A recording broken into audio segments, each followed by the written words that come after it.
తప్ప ఎక్కడ కూడా ఒక్క పని చేయలేదు. అనేక సందర్భాలలో ప్రెస్ మీట్ల ద్వారా కార్యక్రమాలు కొన్ని దగ్గర అనేక సందర్భాలలో మాట్లాడినాం. ఒకటి, ఇంటి దొంగ కడియం శ్రీని ఎక్కడ పడితే అక్కడ నిలదీయండి. నమ్మించి మోసం చేసిన రేవంత్ రెడ్డి అభివృద్ధి కోసము మేము కాంగ్రెస్ లోకి వచ్చినాం, సీఎం దగ్గర పోయినాం, కానీ మేము బీఆర్ఎస్ పార్టీలో ఉన్నామని నిస్సిగ్గుగా కడియం శ్రీతో చెప్పించాడు. ఈయన నేను బీఆర్ఎస్ లో ఉన్నానని సిగ్గు, శరము, రోషము, లజ్జ ఏం లేకుండా ఈయన అఫిడవిట్ ఇచ్చాడు.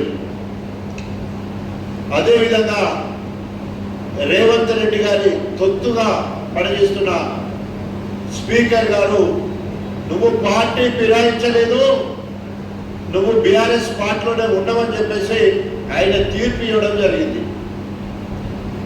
ఆయన గణపురానికి వచ్చే క్రమంలో మనం ఒక్క పిలిపించడం, నువ్వు గణపురం నియోజకవర్గంలో ఎక్కడికి పోయినా కూడా బీఆర్ఎస్ కండువ పట్టుకొని రా, నీకు బ్రహ్మరథం పడతాం, బీఆర్ఎస్ కండువలతో స్వాగతం పలుకుతాం,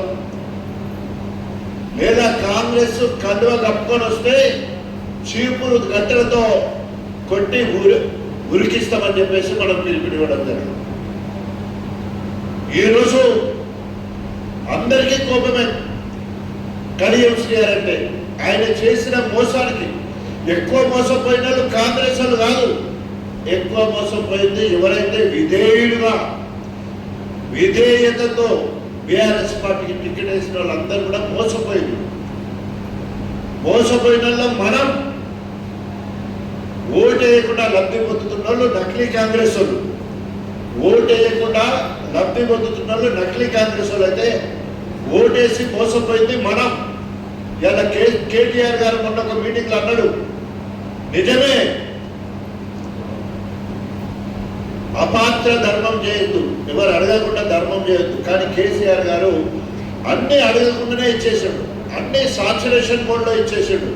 ఆ రకంగా మేము ఒక రకంగా తప్పు చేసినామని చెప్పడం జరిగింది. నిజంగా గణపురం టీఆర్ఎస్ పార్టీ వాళ్ళకు కూడా ఒక తప్పు చేసినాం, కడియం శ్రీకి ఓటేసి తప్పు చేసినాం. మనం అందరం కూడా దుర్మార్గుడు, దుష్టుడు, నమ్మక ద్రోహి, తిండి వాసాలు లెక్క పెడతారని తెలిసి కూడా, ఆయన గత చరిత్ర తెలిసి కూడా ఆయనకు ఓటేసినాం. ఈరోజు గణపురంలో ఒక పోలీసు రాజ్యం జరుగుతూ ఉంది. 6 కిలోల బియ్యం ఇవ్వడానికి 60 మంది పోలీసులను తీసుకొస్తా ఉన్నాడు. ఒక మండలంలో కళ్యాణ లక్ష్మి సిఎంఆర్ఎఫ్ ముఖ్యమంత్రి సహాయ నిధి చెక్కులు ఇవ్వాలని గతంలో కేసీఆర్ ఇచ్చిన, ఇప్పుడు ఇస్తున్నా కూడా ఆ బియ్యాలంటే కూడా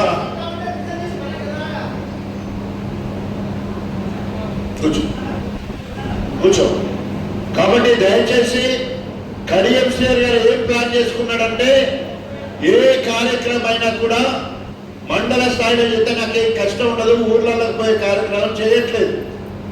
సో మండలంలో కార్యక్రమానికి మండల ఇన్ఛార్జి,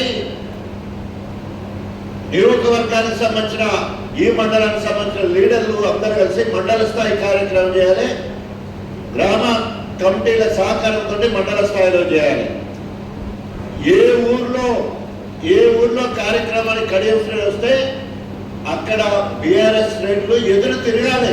ఇది మనం చేయాల్సింది. ప్రతిపక్షంగా నాయకులు కావాలి, రేపు సర్పంచ్ ఎంపీటీసీ కావాలి, రేపు జెడ్పీటీసీ కావాలి, రేపు గ్రామ అధ్యక్ష పదవి కావాలి, గ్రామ జనరల్ సెక్రటరీ కావాలి, మండల అధ్యక్ష పదవి కావాలి, మండలంలో జెడ్పీటీసీ కావాలి.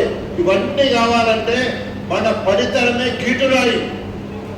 మనం ఏంటి మన పనితరము అంటే, మన ఊరికి కడియం శ్రీ ఏ కార్యక్రమం నన్ను వచ్చేది ఉంటే కడియం శ్రీ అన్ని నిలదీసే హక్కు ప్రతిపక్షాలది. కడియం శ్రీని నిలదీసే హక్కు బీఆర్ఎస్ నాయకులకు ఉన్నది. రాజీనామా చేయమనే హక్కు బీఆర్ఎస్ శ్రేణులకు ఉన్నది. ఎందుకంటే చాలా మంది ఇప్పుడు భయపడుతున్నారు, పోలీసులు అరెస్ట్ చేస్తారు కావచ్చు. ఇంతమందికి ఎంతమందిని అరెస్ట్ చేసి ఎంతమంది జైలు పోయినా ఎంతమంది మీద కొట్టిండ్రు, వెనుకట రోజులు కాదు, పోలీసులు కొట్టే రోజులు ఎప్పుడో పోయినాయి. దయచేసి కార్యకర్తలందరూ కూడా గుర్తుంచుకోవాలి. కడియంశాన్ని ఎక్కడికక్కడ నిలదీయండి. ఇచ్చిన హామీలు ఏ ఒక్కటి కూడా నెరవేరలేదు. మహిళలు ముఖ్యంగా తిరగబడాలా.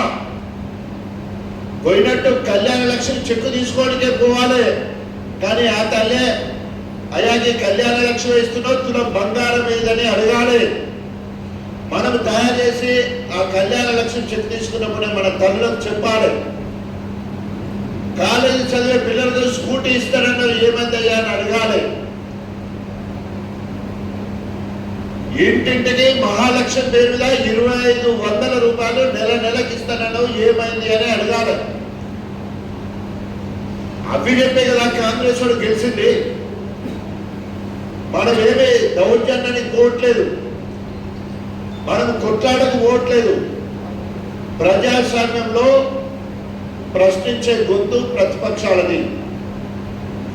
మీరందరూ కూడా నాయకులు కావాలా. ఇవాళ మండలంలో ఒక మండల అధ్యక్షుడిని ఎన్నిక చేయాలంటే మండల స్థాయిలో అనేక మంది మండల అధ్యక్ష పదవి పోటీ పడతారు. ఊళ్ళో సర్పంచ్ కావాలన్నా, లేదా గ్రామాధ్యక్షుడు కావాలన్నా, ఎంపీటీస్ కావాలన్నా అనేక మంది పోటీ పడతారు. మీ పనితనాన్ని ప్రతిపక్ష నాయకుడిగా ముందు మీరు నిరూపించుకోవాలి.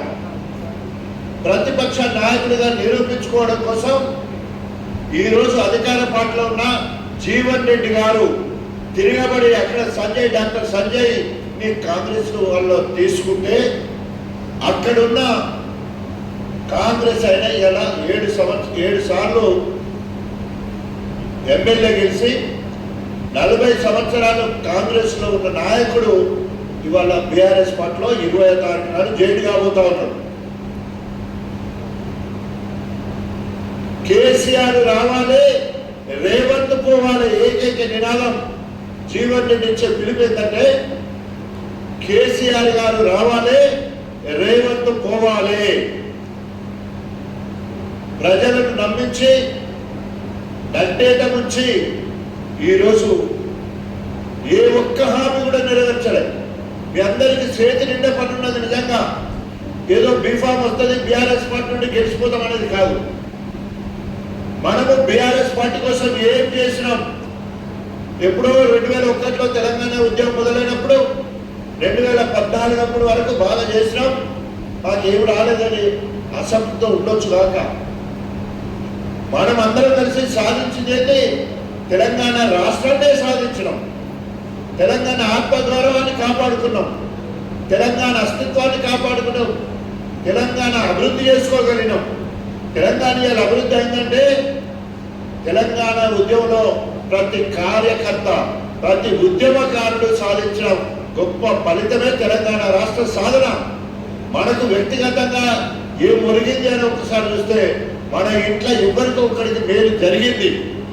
రాజకీయ లబ్ధి జరిగిందా, ఆర్థిక లాభం జరిగిందా, కళ్యాణ లక్ష్యం వచ్చిందా, రైతు బంధు వచ్చిందా, రైతు బీమా వచ్చిందా, 24 గంటల ఉచిత నాణ్యమైన కరెంట్ వచ్చిందా, తర్వాత రైతు రుణమాఫీ జరిగిందా, తర్వాత అనే పిల్లలకు ఫీజు రియంబర్స్మెంట్ వచ్చిందా, మన పిల్లలకు రెసిడెన్షియల్ పాఠశాల సీట్ వచ్చిందా, ఇట్లా చెప్పుకుంటూ పోతే 24 గంటల ఉచిత కరెంటు మన పొలం దగ్గర వచ్చిందా.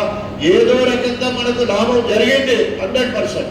మనకే కాదు, రాజకీయ పార్టీల ఖచ్చితంగా అన్ని పార్టీల వాళ్ళకు కేసీఆర్ గారు సాచురేషన్ మోడ్లో అందరికీ రైతు బంధు ఇస్తే అందరికీ రైతు బంధు, అందరికీ రైతు బీమా ఇస్తే అందరికీ రైతు బీమా, అందరికీ ఉచిత చేప పిల్లలు ముద్రాలకు ఇస్తే అందరికీ ఉచిత చేప పిల్లలు, గొర్రెలు ఇస్తే అందరికీ గొర్రె పిల్లలు, తర్వాత 200 ఉన్న పెన్షన్ 2000 చేస్తే అందరికీ, దాదాపు 6,40,40,000 రేషన్ కార్డు ఇస్తే రాజకీయ పార్టీల సొంతంగా ఇవ్వడం జరిగింది. కొత్తగా